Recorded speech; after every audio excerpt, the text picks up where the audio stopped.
This is Keep the Faith Ministry News. I'm Hal Mayer.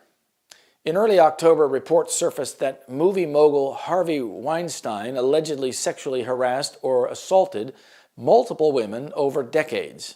Weinstein was fired from the studio he co-founded after a wave of more than 80 women accused him of sexual harassment since the 1970s. Weinstein has denied all allegations that he engaged in non-consensual sex with women, and no criminal charges have been brought against him to date. The public condemnation of Weinstein has seemingly emboldened others to come forward with allegations of sexual misconduct against powerful celebrities, high-profile businessmen, politicians, and others in what some have called the Weinstein ripple effect. And the list of accused men spans a variety of industries and countries. Keep in mind, some are alleged. Boston Globe columnist Renee Graham wrote, "Literally and figuratively, toxic masculinity is killing us. Mass shootings, domestic violence, fatal fraternity hazing, rape culture, workplaces and schools turned into cesspools of sexual harassment and assault. This is not consigned to one race, ethnicity, or socioeconomic level. Feral masculinity affirms itself every day through violence and domination." If you take an honest look at what has been revealed so far, you can see that God knows what he's talking about, and that we ignore him to our own peril. Western society has largely renounced God's standards and laws. It mocks his morality and sneers at his definitions of right and wrong. God condemns, society embraces. Fornication, adultery, every form of perversion and abuse is now acceptable except when it's exposed to public review.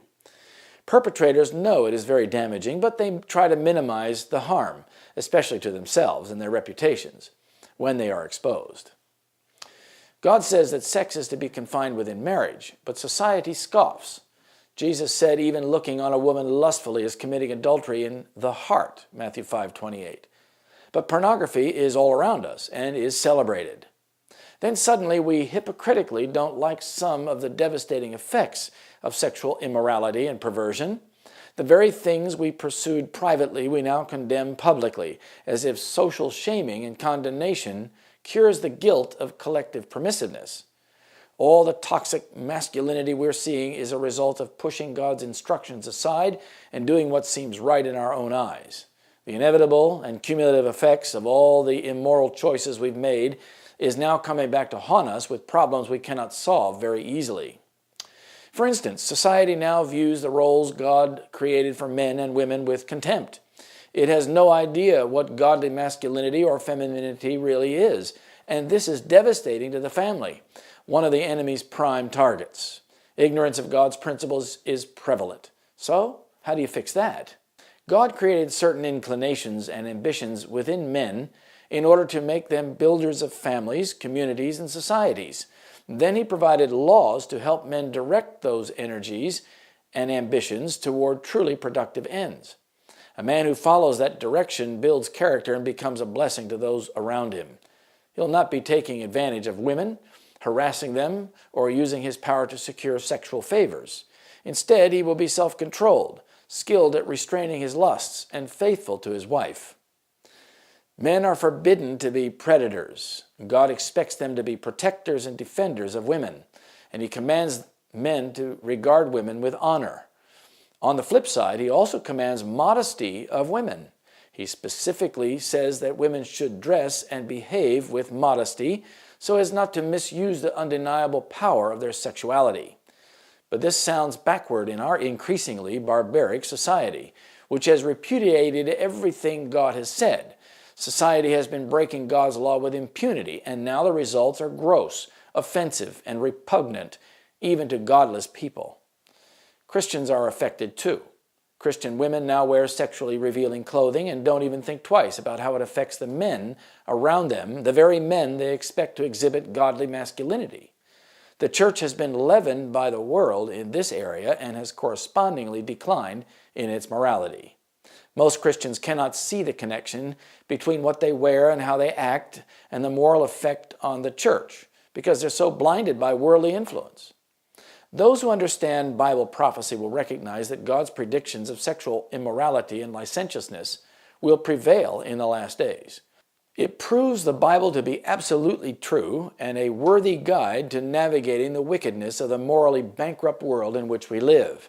It proves that God's law is still in effect and that breaking it leads to shame, disgrace, and ruin.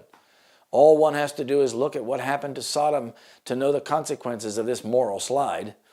This pursuit of sexual justice is at the very same time when an army of amoral, anti-religious, anti-tradition individuals and institutions are exploiting the moral cesspool to redefine, isolate, and even eradicate biblical masculinity in the campaign to normalize transgenderism.